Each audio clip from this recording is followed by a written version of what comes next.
A warm welcome to another episode of Today's Parent, where we connect you with experts and provide you with information to make your parenting journey a bit more awesome. Today, we are talking about fatherhood, and we want to share tips with you on how you can be an awesome dad.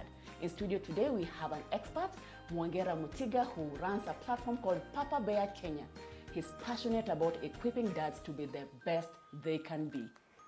Mutiga, welcome to the show. Thank you. Welcome to the show. Thank you for having me. You know, I feel you don't talk about fatherhood enough, and we are so glad to have you here today. Thank you. I mean, you're absolutely right. There's very little substance online or anywhere else about fatherhood. Yeah. Unfortunately. What inspired you to start Papa Bear Kenya? Tell us about it a bit. So Papa Bear is a platform that helps to equip fathers to be the best fathers that they can be. Right now, there's a number of expressions of the platform. We have a YouTube channel, we have a Facebook page, and we also do face-to-face interactions with fathers. Oh, you also have face-to-face? We also do face-to-face interactions with fathers. You meet what, monthly, yearly, weekly? So it's sort of on demand, and every now and then I'd meet like a group of fathers, and we just talk about stuff and share.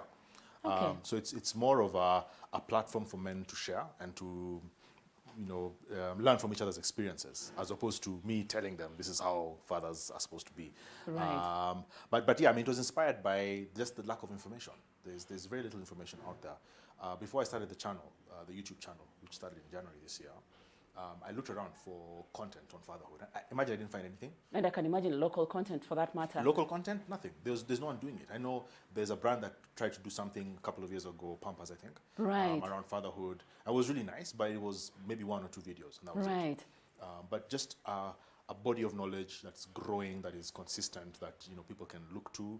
There's really nothing much available online. Okay. You'll find books, but there's not much of that that's tailored for us, for Kenyan men. Kenyan fathers. Yeah. And I thought it would be a good challenge for me to try and do something. So the YouTube channel has been up since January this year. Okay. And yeah, we're going strong. Well, what got you to this space? Did you feel that you needed more information as a dad? Yeah. Or we needed safer spaces for dads? What got you there?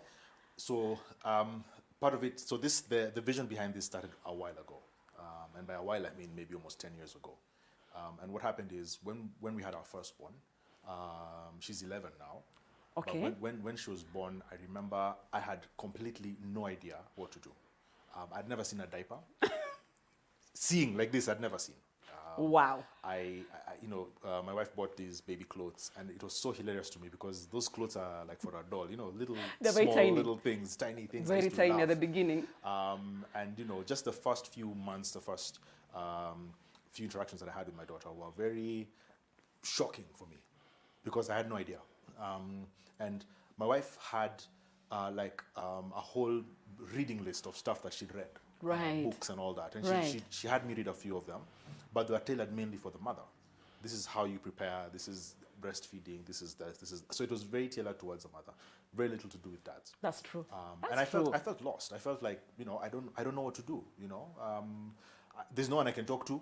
There's no place I can go and read something specifically about dads. I have all these emotions going on in my head about the future, about this little person who's going to be my responsibility.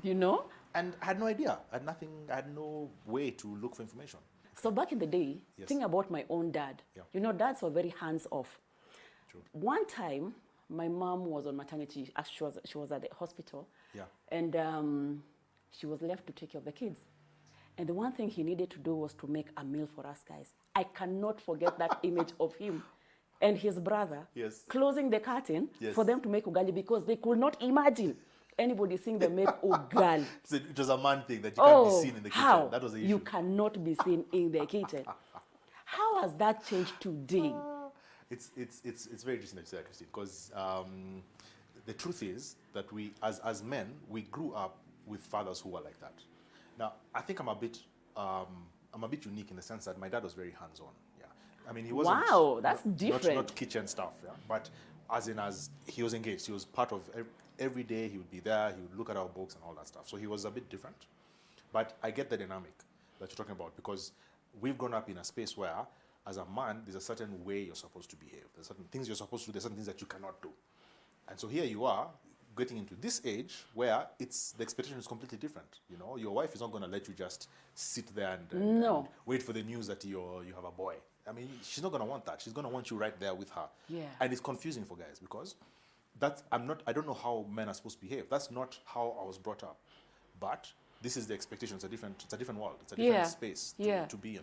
And that's what makes it confusing because as a guy, you have a frame of reference based on what you grew up seeing, and then you have a reality that's very different. And that's difficult for guys to reconcile. What do you think worked for, the old school dads that the new dads can adopt from the old school guys? Yeah. I think old school, our fathers, for all their faults, were very, they took care of us. Right. We knew that whatever happens, we're going to be taken care of. Money was always available. Dad provides. Dad provides. I'm not so sure that men today are all providing. I mean, there's a lot of guys who are, but there's a lot of guys who are not. So I think that's something that we can carry forward. Men being there for your families. The whole protectiveness. I mean, our dads could have been a bit aloof, perhaps. do you think it's because they were providing and they were able to do it 100% and give them, it gave them a sense of extra power? I think it did. I mean, they had the economic power. We were talking about this just now. The dad had the checkbook. Yes. Okay, it wasn't a checkbook, but he had the money. That gives you a lot of power. Exactly. You're the one who calls the shots in the house. Yeah. For many of us, our mothers were stay-at-home moms. That's true. Or if they are professionals, their professions, the man had more economic power. Yeah. Growing up. Yeah. And I know of cases where the opposite was true. But for a lot of us, that's the case.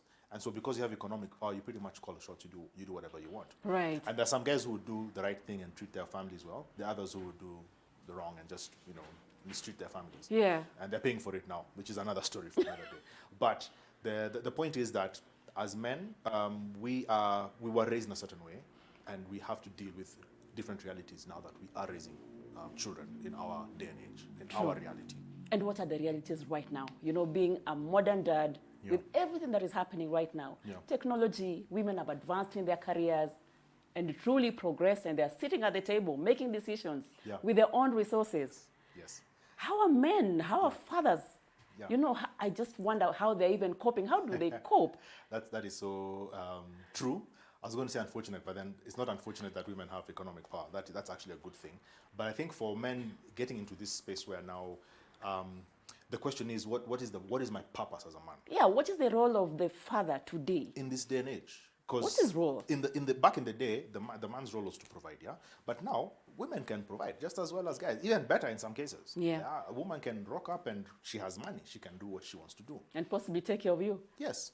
There's some men who are taken care of. But that's a story for another day. So I think there's an identity problem where for some of us, for some men, it's a challenge being able to identify what your role is in this day and age. The reality is that the woman can, and often does, operate without you, without your help, without needing you. So if you're not needed as a man, then what are you there for? Are you just a sperm donor?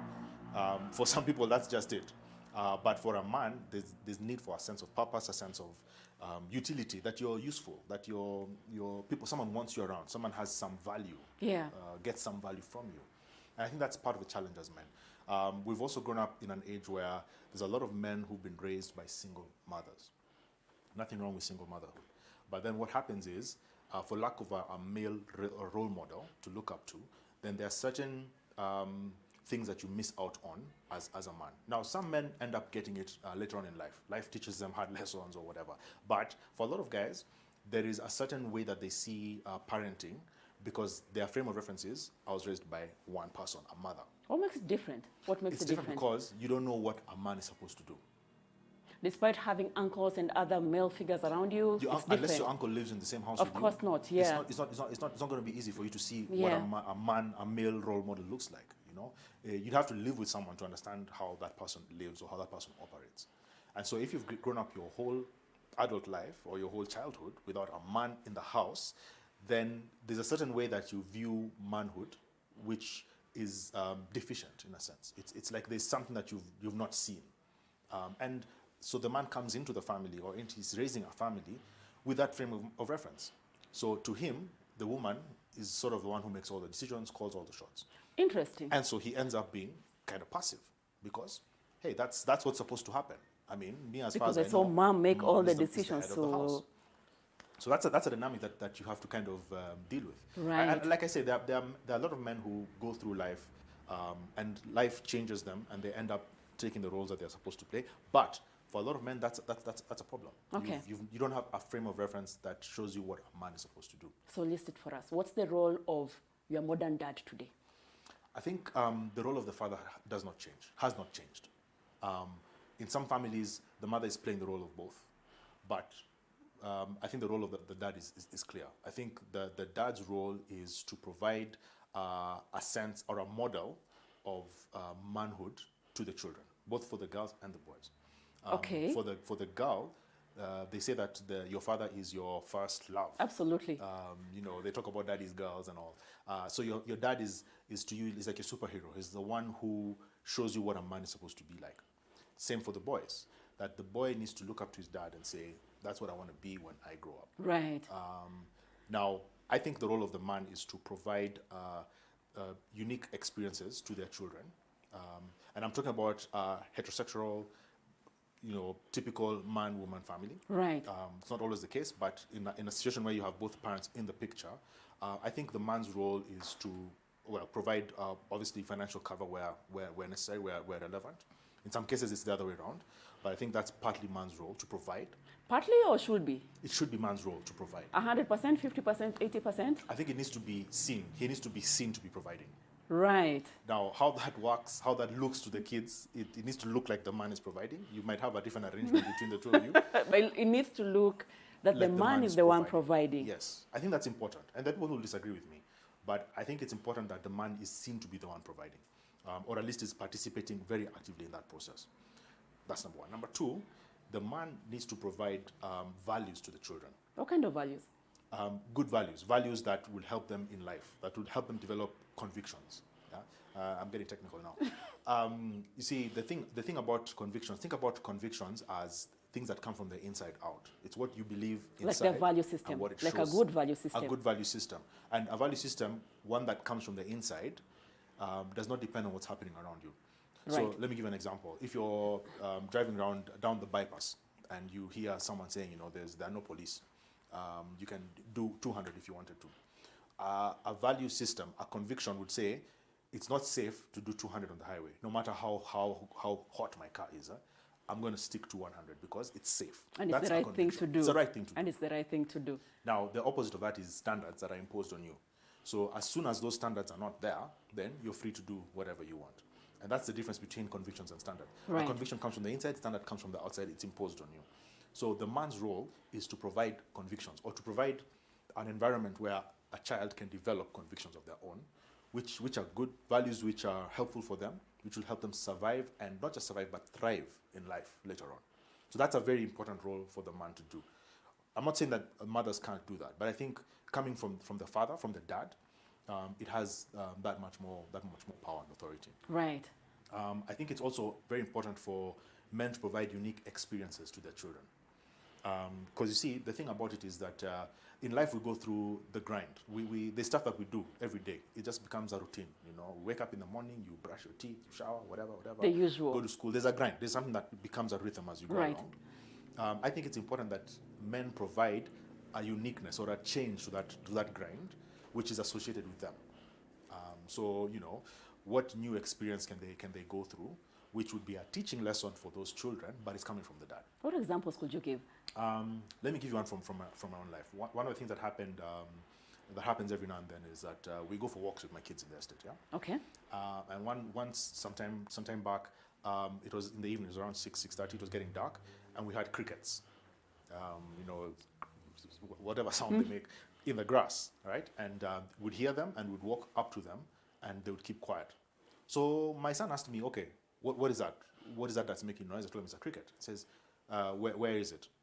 I said, it's in the grass. Can you show me? So we go up to where we thought we had the sound, but it goes quiet. And so we got into this whole discussion about insects and different types of insects, and why do crickets make noise at night? Why don't they make noise during the day? What kind of what makes them stop making noise when people come? There's a whole lesson that happened there. Right. Impromptu, it wasn't planned. I hadn't planned to do it and all that, but it is a very unique lesson, and I keep being reminded about that by my son, even several years later. And I think it's important that men play that role, that you're the one who the kids associate with certain unique experiences. That it wasn't something planned, but I went through that with dad, and it was wow, it was amazing. That's if you a think about some of the beautiful things thing. that you remember about your dad, it's probably stuff that wasn't planned. It's Yeah. just some random thing that happened. That's true. That's true. And he imparts knowledge and information on you, which informs you for the rest of your life. I think that's part of dad's role. That's true.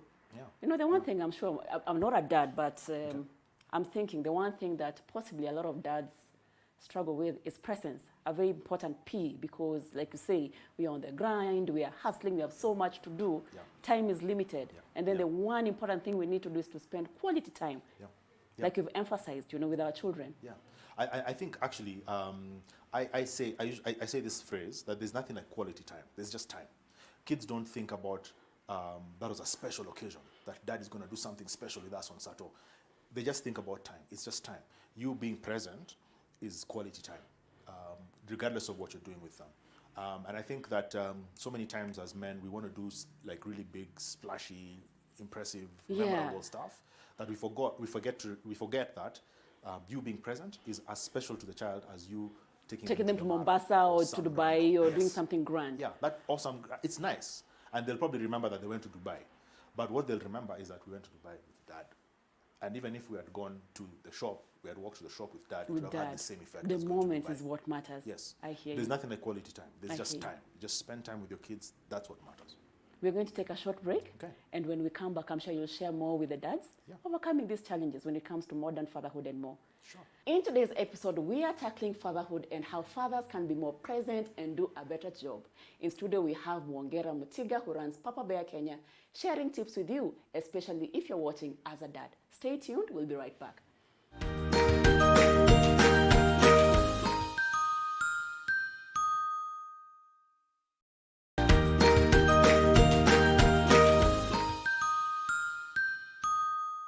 Welcome back to today's episode of Today's Parent, where we are talking about navigating fatherhood. And before we went on the break, there's a question that came in from Amos, and Amos is asking, how can I cope as a father in today's age where I feel my wife and I at 50-50? How do I manage the power struggles of just navigating fatherhood and being a man? What's your take on that? Wow. It's interesting that I think a lot of men have their identity in their ability to provide. Right. That's all you're bringing to the table, just your ability to provide, and your manhood is limited Tied to to that. provision and protection and Nothing else, which is a mistake if you ask me, because I think men offer a lot. I mean, I think Totally men agree have with you. so much to offer to a relationship, to a family, to a woman. But if we limit it to just my ability to provide, then we're shooting ourselves in the foot. And the truth is, the ability to provide changes over time. True. I could be doing okay now. 5 years later, I lose my job or my business goes south. And or the other way, it will happen to mom. it could. So I think we need to move away from this thing of money talks, money is the only dynamic, money is the only measure of success Or power. Yeah.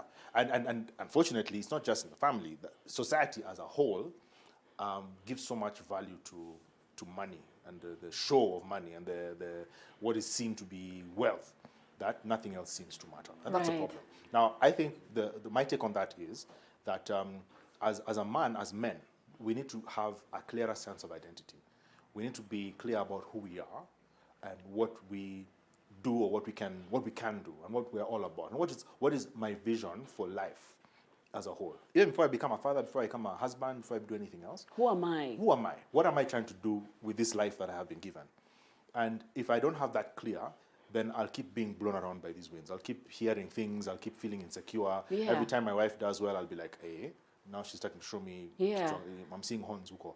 If you don't have a clear sense of identity, a clear sense of vision for your life, then anything goes. And I think that's where it starts from. But how can a man do that? Invest in self-awareness, becoming more clear of who they are, where they're going. Do they need to sit down to do a mission vision? Are there platforms where they can, plug into? Yep. Because I know it's important, but how can you get men, being the Papa Bear himself, get dads to do it? I think that's you've talked about. I mean, it's like you have the script. The thing is that men need to be deliberate about planning their lives and planning what's coming ahead for them. Men need to see themselves as contributing to the world and to life as a whole. Men need to ask themselves this question: if I died today, who would miss me, and what would stop, or what legacy, what would I have left behind Right. as a man? Right. I think every man needs to ask that question and needs to answer it very, very honestly. Their legacy that they will leave behind. Yes. What are you leaving behind? What are you building? What are you working on that you're building? What are you putting together? For some people, it's a business. For some people, it's a career. For some people, it's a family. But as a man, you need to ask yourself, what am I building? And once I'm clear about what I'm building or what I want to build, Right. then I spend time doing that. And it's largely a self-awareness thing, yes. And I think it's just it's a man thing. It's a thing that men, I think, are intrinsically designed to do or to think. We're always thinking, what is it that I'm trying to do? We always have that burden on our hearts. How do I matter? What is important? Who will think anything of me once I'm gone? I think as men, we always think along those lines. But I think it's very important that that's the first step. What are you building that is going to outlive you? Okay. Once you have that, and then it's clear in your head, then you won't be moved by what people are telling you, because you know what you're trying to do. If your wife succeeds and does much better than you, then it's good. You're Good secure for in her. yourself. You're secure because you know what you're trying to achieve. Of course, there'll be times of insecurity because we're human beings. But I think having that foundation that I know this is what I'm about, this is what I'm trying to do. Okay. Unfortunately, very few men take that next step. So you keep thinking about it, but you never take the step to say, so, okay, fine. So I'm going to sit down and I'm going to spend the next 2, 3 weeks, 3 months, 3 years being clear about what that is. And then moving forward. And you see, it's not something that you have to isolate yourself and spend a year in a monastery somewhere. You can actually do this as you go about your everyday work. Yeah. And life sort of changes as you go along. So I think that's very important, that men need to be clear about what they're all about. And that deals with the issue of insecurity that we see happening in relationships all over the place. You're not talking about challenges. Peer pressure in fatherhood and in manhood. I'm sure it's there. Yeah. How does a dad navigate, peer pressure in fatherhood that your wife has given birth, for example? Yeah. All your friends are out there. You can literally see that 10-year-old on the table. Yeah. Your wife has just had a CS, and the temptation to go out is so strong. But the right thing to do is to be here right now. Yes. How can a father deal with peer pressure in that space? Yeah. You see, the thing about peer pressure, Christine, is that everybody has peer pressure. Even my folks are grandparents, they're in their 70s, but they also have peer pressure. Because there's things that they look around at their friends are like, hey, where's your son? Me, I have grandchildren. My grandchildren go to this school. What about you? So peer pressure is a standard in life. You'll always have peer pressure.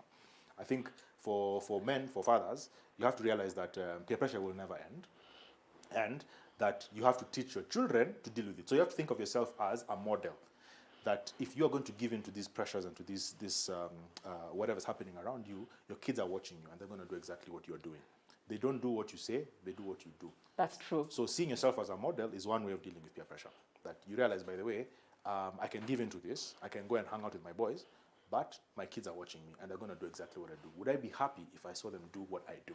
Right. And if they do what I do and I'm not happy, then I need to stop doing it, or I need to do something different.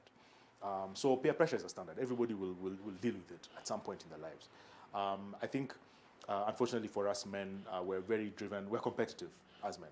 So we're driven by the need to outdo the next guy or to look good in the eyes of a chick somewhere or your wife or whatever. So that peer pressure is especially intense on us guys, I think. I think women are less, I think it's there. Let me not minimize it. But I think for men it's very intense because we're very competitive. Very true. So peer pressure is another issue that we deal with. So I think the way to deal with it is the people who are watching me are going to do what I do. They're not going to do, I'm not going to tell them, don't do this, and then I go and do it and expect them to do what I've said. Yeah, they'll do exactly what you're doing. Yeah. And even in their own homes. Yes. They said that you can drink a glass of wine and you'll be okay. But your daughter will see you drinking a glass and think, oh, wine, and she'll drink a bottle. So they don't do what you say, they do what you do, and they multiply it because they think, hey, you're doing it, so it's okay. So I think that's one way to deal with peer pressure. All right. So talking about modeling good behavior, now that we have a few minutes to go. Okay. How can somebody be a good father? How do you model, excellent behavior as a dad? I think the first step is, and I don't sound harsh, but as men we need to grow up. Grow up. We need to grow up. we need to get rid of the way we do things in the past. Okay. We need to think of ourselves as being a role model, that you're trying to show somebody a different way of doing things. And that means you have to let go of some of the stuff that you deal with. Some of the things that you do that are wrong, you need to stop doing them. I mean, it's really that simple. Just grow up. Stop doing those things. If you know you're temperamental, you know yourself. You know that you're hard to deal with. You can be hard-headed, even you. You can be, whiny or whatever it is.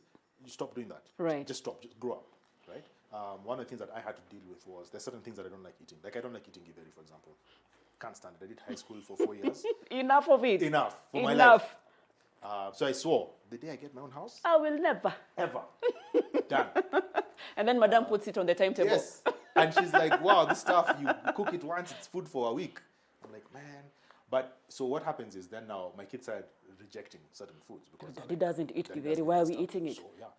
And I realized I have to grow up, I have to start doing those things which I might think are not comfortable for me, but I have to do them for the sake of these guys. Because if I don't do it for them, then they're going to grow up thinking that life is a certain way and it's not. So I think that's one step. We as men have to change the way we've done things. We have to realize that we are also growing up as adults, and we need to grow up faster for the sake of our kids. Of course. And that's part of how we model our godly behavior. I think we need to change our information-seeking behavior. If something happens to a guy's car, you know what he's going to do? He's going to dig deep. Let me tell you, he will dig deep. He will find that garage in the corner of some godforsaken place which sells that unit that he's looking for. And he will find it. He will find it. He will dig for information, he will find it. Because that car is important to him. And it is important to him. But how about we apply the same to our kids and to our fatherhood? Am I going to dig deep and find out information about an issue? If someone has told me something happening in school, am I going to dig deep and find out information about that? Right. Or am I just going to say it's mom's job? So I think there's a way in which we have to change our information-seeking behavior as men and look for information just as much as we would for any other thing that matters to us. And it's about priorities. Are your children really your priority? And sometimes you say they are, but we don't. But we don't act it. I think another thing that happens is that as men we need to be more present. And by present, when we talk about presence already, but it's not just about your physical presence, but it's about being in the moment. And the thing about what some of us do is we engage in presentism. So I'm there. You said you wanted me to be there for dinner. I'm here. Yeah. But you're on your phone the whole time. I'm doing my deals. I'm chatting. It's like I'm reading your mind. And that's the thing. We need to stop being present. Present-ish. Yeah, that physically present but not present. That's presentism. We're just there because we need to be there physically, but you're not there mentally, emotionally, in any other way. So I think being present, being in the moment, and that doesn't just apply to fatherhood, but in life in general. Yeah, that is true.